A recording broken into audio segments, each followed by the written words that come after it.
Hello.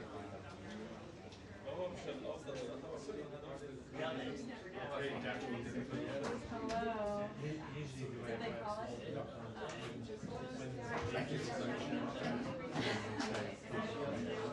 Nice. It is cold. As always.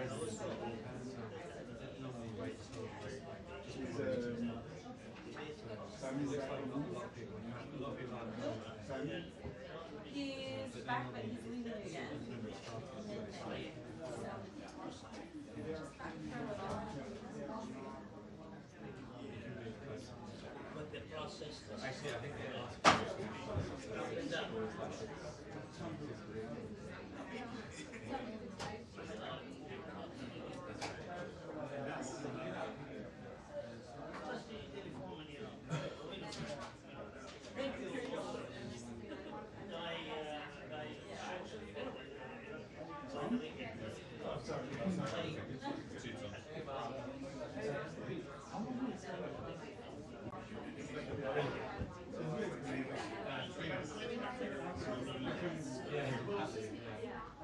I'm just filling in.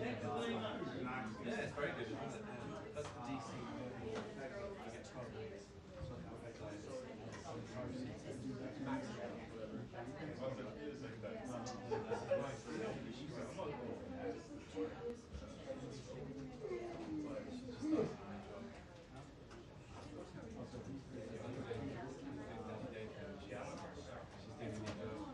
Sounds good.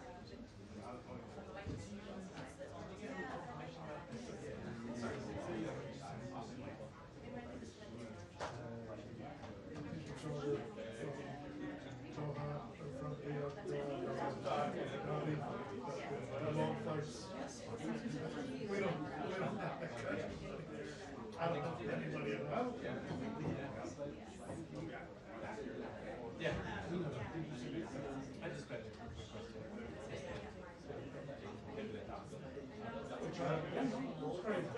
That's great.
Alrighty. Anyway, good to see you. Yep.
215 or 250?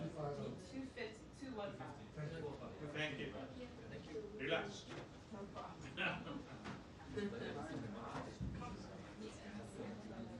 We got a couple cancellations, so you got to be there with us and we can be able to move up. Not yet. You're going to be allowed more transportation. Yeah, that may very well happen.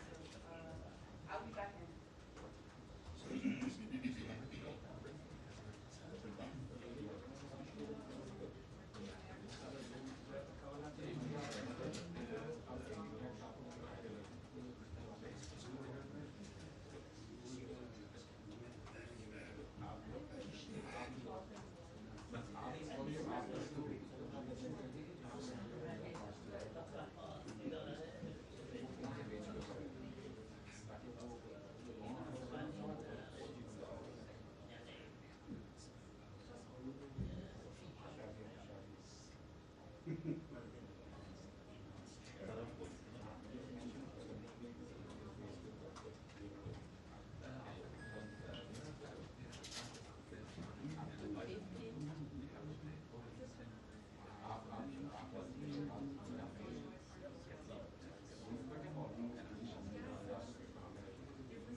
No.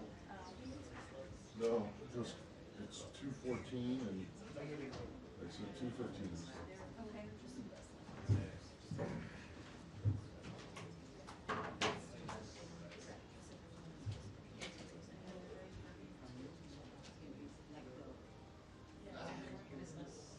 Hello? Hello, I'm sitting in the briefing room right now.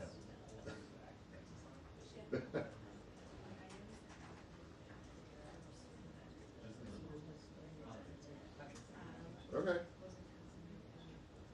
Okay.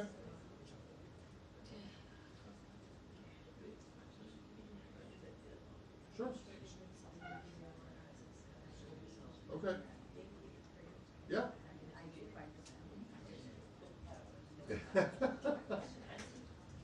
Yes.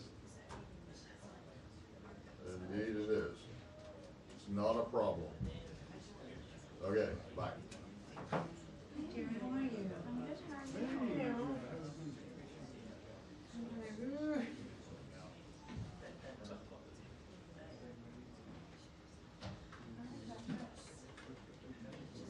It's not, nothing you want enough, I should have brought it.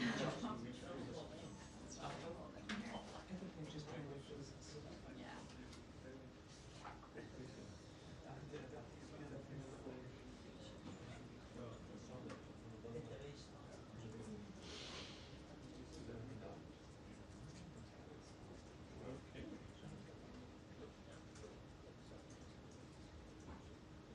What you were doing.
Oh, they're just getting up. I thought they were standing for me. They're moving. Thank you, ma'am. Oh, gosh, no. Did I come in too quickly? Maybe I did, for a change, but not too quickly, technically, obviously. Busy day. Turn these phones off.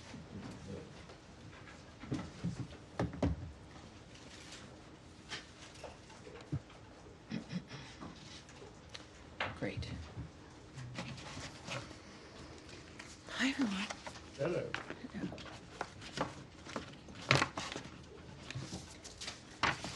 All right. Thanks for being here. And for everyone watching at home, thank you very much. And for C-SPAN covering this, always live, which I appreciate. Alrighty, so obviously a little bit of an announcement. Happy 100 days. I know this was on your calendar, wasn't it? It should be. Happy 100 days, everyone.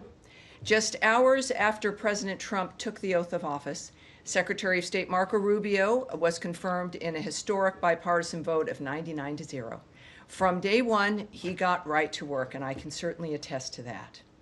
As I said in my first briefing, Secretary Rubio promised to deliver a foreign policy grounded in President Trump's vision, one that would make America stronger, safer, and more prosperous. 100 days later, that promise is being kept. Secretary Rubio has returned the department to the fundamentals of diplomacy, engaging in the persuasion and power of face-to-face meetings around the globe, reminding our partners that being friends with the United States brings benefits that improve the quality of everyone's lives. Here at the State Department, we are rewarding performance based on merit, demanding accountability for every tax dollar spent, and ensuring every policy serves the interests of the American people. To restore integrity and results-driven foreign assistance, the Department and USAID have saved the American taxpayers billions of dollars by ending outdated and misaligned foreign aid programs. Instead, we are prioritizing core U.S. policies.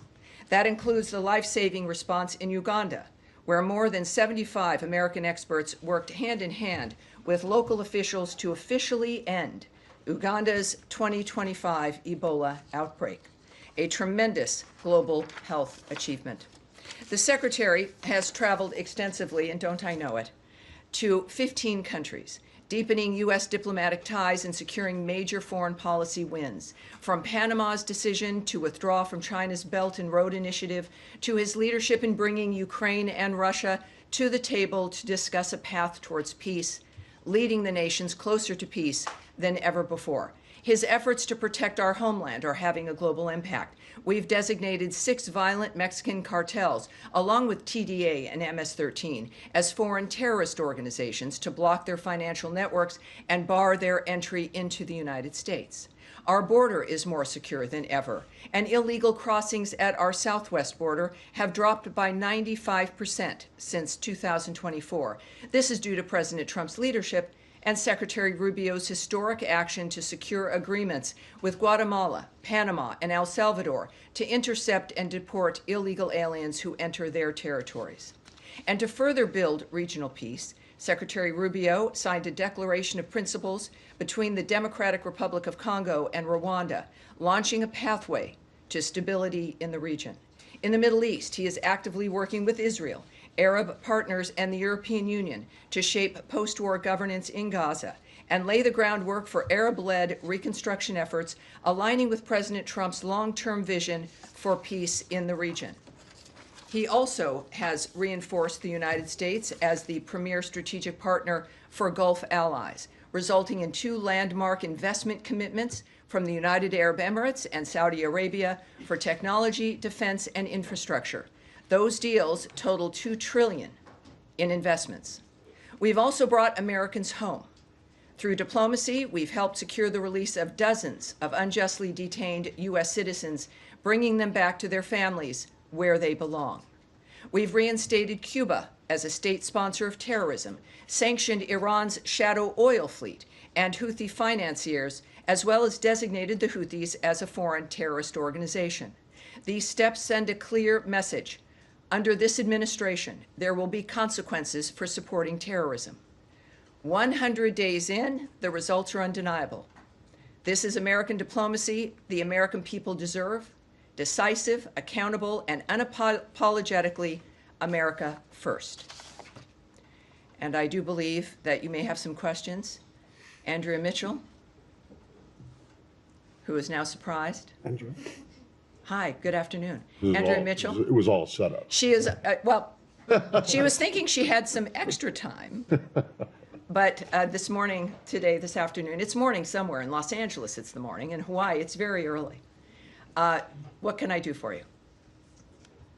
Or should I ask? I will go to Matt Lee first. I'll start. Well, no, I thought you were prepared. Shall we? It's fine. Finally, I'm asking the questions. It's fine with me. All right, here's what we'll do. We will go with Matt, and then I will come back to you. I just have two very brief. You set that up as who set this up. I did not. All right, sir. Wait a second. And now I've missed you. Everyone missed you. It was Yes, I'm notably sorry, I different was here in the away. room with you gallivanting around London for some reason. But here we are now. Waiting We're for all the together. Secretary who never showed up. Well, But anyway, so listen, since I was away last week, and I know this came up last week, but I just want to try and get a fine point, put a fine point on it, which is that tomorrow is the 50th anniversary of the fall of Saigon, and the end of the Vietnam War. There have been reports that the U.S. has instructed or otherwise advised U.S. diplomats in Vietnam not to attend commemoration ceremonies. Is that true? Because the answer that we keep getting is that the U.S. and Vietnam are strong partners, and this, and they invited people, but there's no decision one way or another. So, is it correct that they've been told or advised not to attend? Well, you know, as well as most people here, if not even better, after decades, that I'm not going to discuss conversations that we've had with our diplomats here or overseas. But I will, in the event people are curious about the answer you expect, I will provide you an answer, and everyone else as well.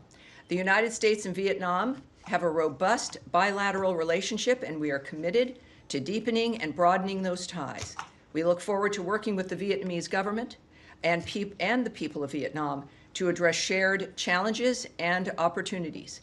And considering, again, half a century ago, when that ended, we now, of course, have a generation, my generation, that it is amazing to be able to say that, to have this relationship with Vietnam as a good relationship and one that is bilateral and robust. So that is a very good example of what can happen over the time of about 50 years. Okay. Did you have a second question? Well, but just on this, I mean, so Sure. are U.S. diplomats going to be participating in these? You know, I'm not going to answer that question. I'm not going to discuss what has been suggested or not suggested or communications with our allies and or our diplomats in foreign countries. Yes, sir. Thanks. Thank you. I have two questions. The first, there's reporting today that 4,000 visas for students with criminal records were revoked in the first 100 days of the administration. That's a number that's higher than we've seen before, so I wanted to see if I could get more fidelity on that, and then I had a different topic. Well, I know that consular affairs and the State Department do not discuss the details of visas.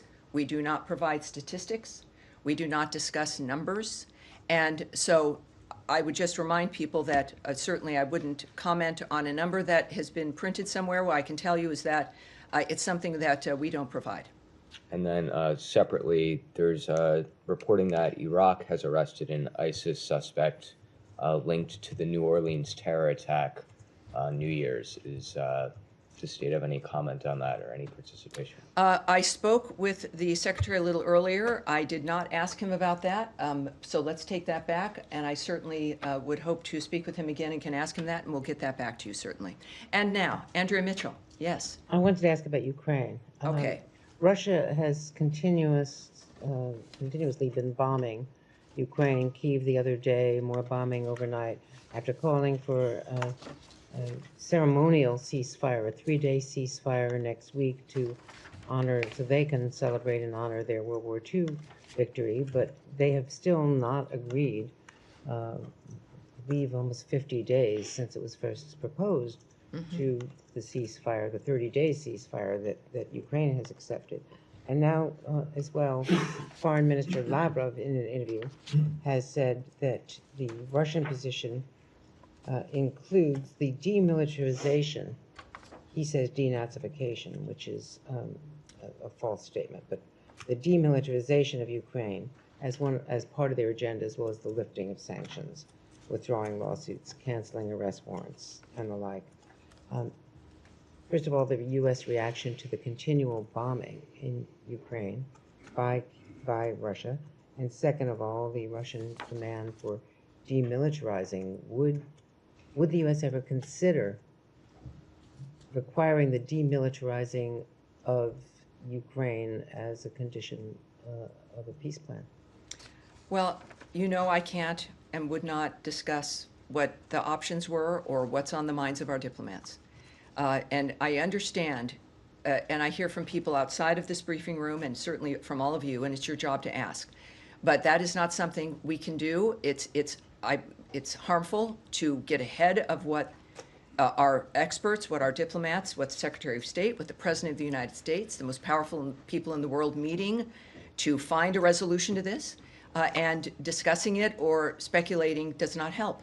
It increases, I think, fear and confusion.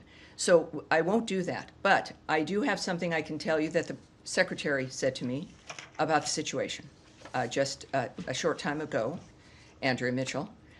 We are now at a time where concrete proposals need to be delivered by the two parties on how to end this conflict. How we proceed from here is a decision that belongs now to the President. If there is not progress, we will step back as mediators in this process. Well, he said on Meet the Press that this week was going to be pivotal. No, sure. I'm This sounds like a paraphrasing. pivotal statement to me. Yeah, so is there some sort of a time frame? Well, he to what said now. he's just said? He said now is the time where concrete proposals need to be delivered by the two parties in the conflict. And if there is not progress, which we leave, of course, I'm not going to speculate on what that timeline means to the President or to the Secretary.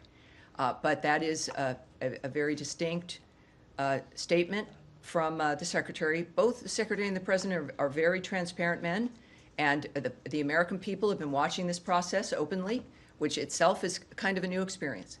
But that is what he said to me just a little bit ago. Can you All right. speak to his level of frustration with the process? It seems to well, be reflected no, in his statement. I will not channel the Secretary.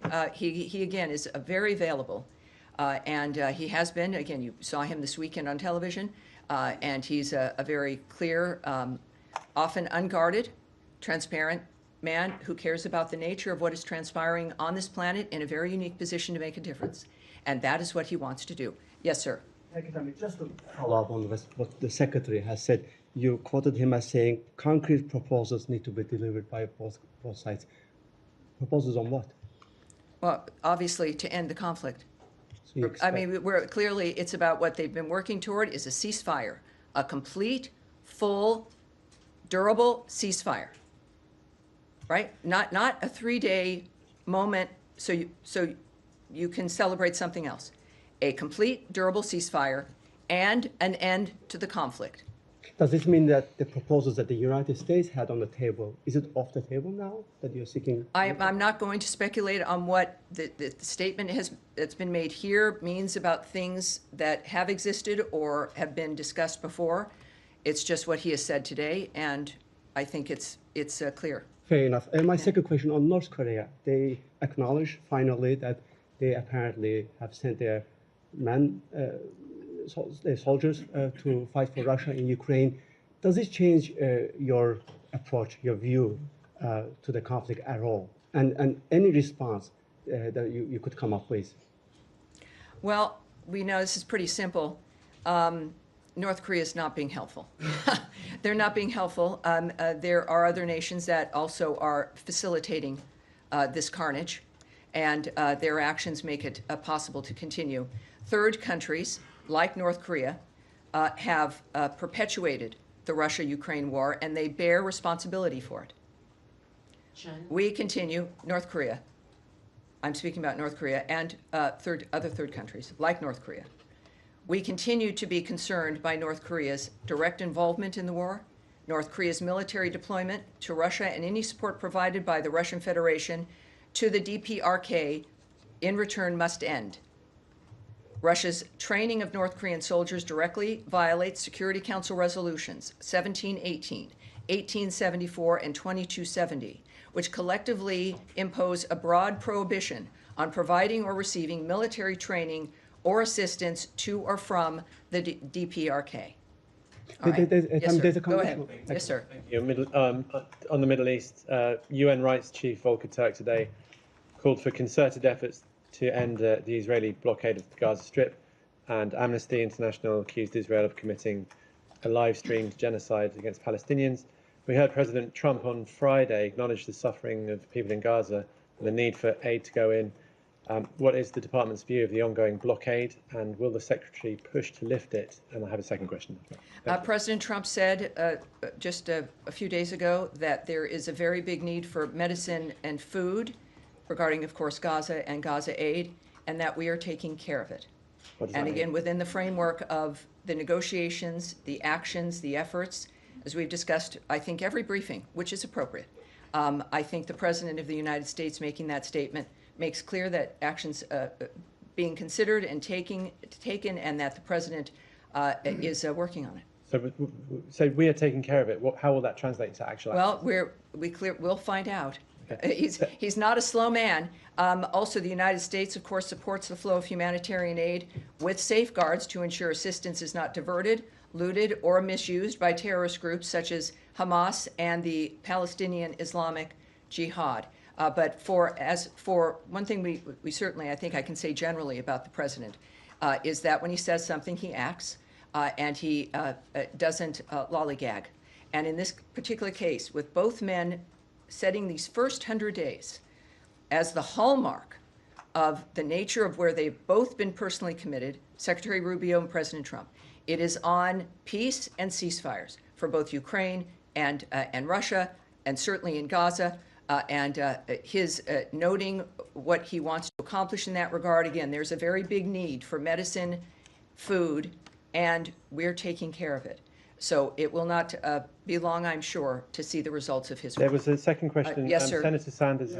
Yes, sir. Go ahead, please. Thanks, Tammy. I wanted to move on to a country which is a neighbor, in fact, Canada. Unless mistaken, I haven't seen any official reaction by the White House or the State Department or officials on the election I have one. victory last night of Mark Carney as the Prime Minister. And he pledged today that a united Canada would confront the president. Well, here's what we can say about Canada. The United States extends its congratulations to Prime Minister Mark Carney and his party on their win in Canada's recent federal elections. The U.S.-Canada relationship remains one of the most extensive in the world. We look forward to working with Prime Minister Carney's government, particularly on key issues such as trade fairness, combating illegal immigration, halting the flow of fentanyl and other dangerous drugs, and countering the Chinese Communist Party influence in our hemisphere. All right. Yeah, Daphne. Thank you. On Syria, we're reporting that the Syrian foreign minister is set to meet with senior U.S. State Department officials later today in New York. Who will he meet from state, and what will Washington's message be to him on sanctions relief? Well, of course, we know that we can confirm that some representatives of the Syrian interim authorities are in New York for various UN meetings, but you knew that. We continue to assess our Syria policy cautiously and will judge the interim authorities by their actions. We are not normalizing diplomatic relations with Syria at this time. And I can preview nothing for you regarding any meetings. I have no meetings at all to be able to describe or to confirm for you. Okay. Yeah. I have another question on Cuba, but if there's other questions. All right, go ahead. Cuba. Okay. Right. Cuba today arrested high-profile dissident Jose Daniel Ferrer for violating the terms of his parole just 3 months after releasing him from jail as part of a Vatican-brokered deal with the Biden administration. And Felix Navarro, another high-profile dissident, was also arrested. Mm-hmm. Does the State Department have any reaction to these arrests? Yes, we do. We strongly condemn the brutal treatment and unjust detention of Cuban patriots Jose Daniel Ferrer and his wife and young son, as well as Felix Navarro and other pro-democracy activists. We call for the immediate release of the hundreds of unjustly detained political prisoners and prisoners of conscience that the Cuban regime holds. All right, now who was, somebody in the back, we were following up here? Syria? Yes, please, so go ahead. In the jails in Syria, there are around 9,500 terrorists from ISIS.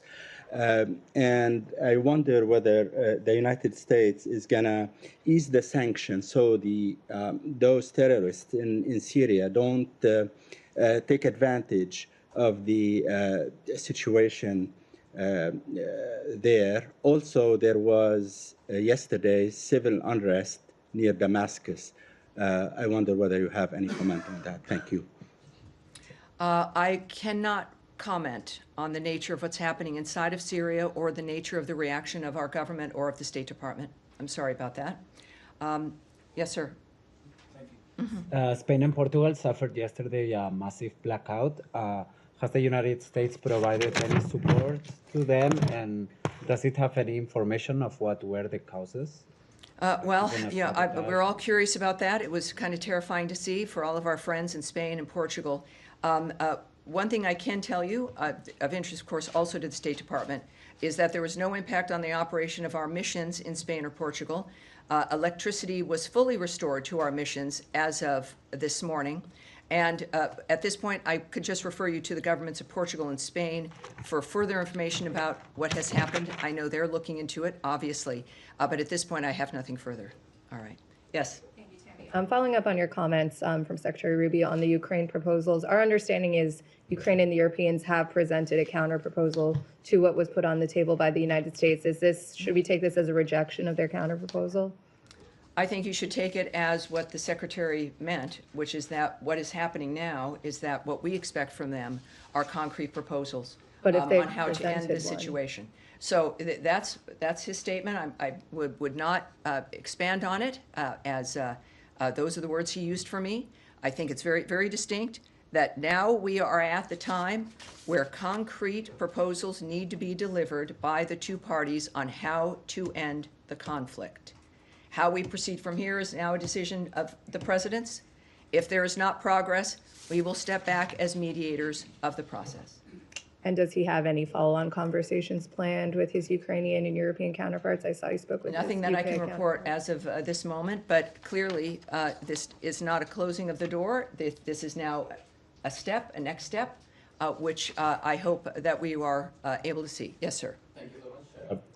Do you think that in first 100 days, President Trump was able to make America more great again, make America more richer again, make America more safer again? Are you setting me up? No, I'm just asking your opinion. I'm just asking your opinion. The ultimate freezing moment. I am standing here because of my faith in the President of the United States prior to him winning this particular election, knowing from his past what he's accomplished. Of course, the American people have felt the same way in returning him to this office after 4 years that were not good for the people of this country, economically or otherwise.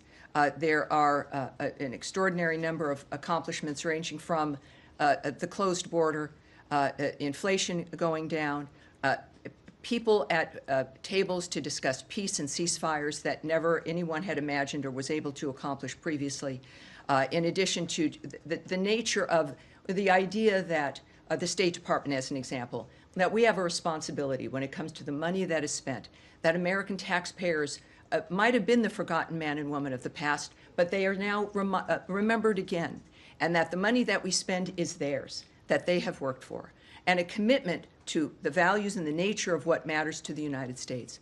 So we're doing these larger issues, but also, of course, every day we discuss the nature of what's happening in the world based on those values, and these men and women deciding to live their lives, including the men and women who I speak of often in this room, who anonymously have spent their lives and decades in many cases to help make sure that the people leading this country of either party have the information they need to make sure this nation is safe and secure. We now have an administration that is implementing those values and making it clear to the American people. And it's been 100 days, and already we know that tremendous change has happened. And it will continue to happen under the leadership of President Trump, his entire cabinet, but I'm standing at the State Department because of the leadership of Marco Rubio. And it's an exciting and good time for the globe. So the answer is yes. Yesterday's State Department press statement says that the United States is in touch with the leadership of both Pakistan and India, and That is correct. Trying to calm down the situation. Do you have something to say? Yes, the Secretary also gave me a note about that as well, sir. So we are reaching out regarding the Kashmir situation, India and Pakistan, that he said we are reaching out to both parties. And telling, of course, them to not escalate the situation. The Secretary expects to speak with the foreign ministers of Pakistan and India as early as today or tomorrow. He is encouraging other national leaders, other foreign ministers, to also reach out to the countries on this issue. So it is, again, as I've noted, every day action is being taken. In this case, the Secretary speaking directly to his counterparts in India and Pakistan.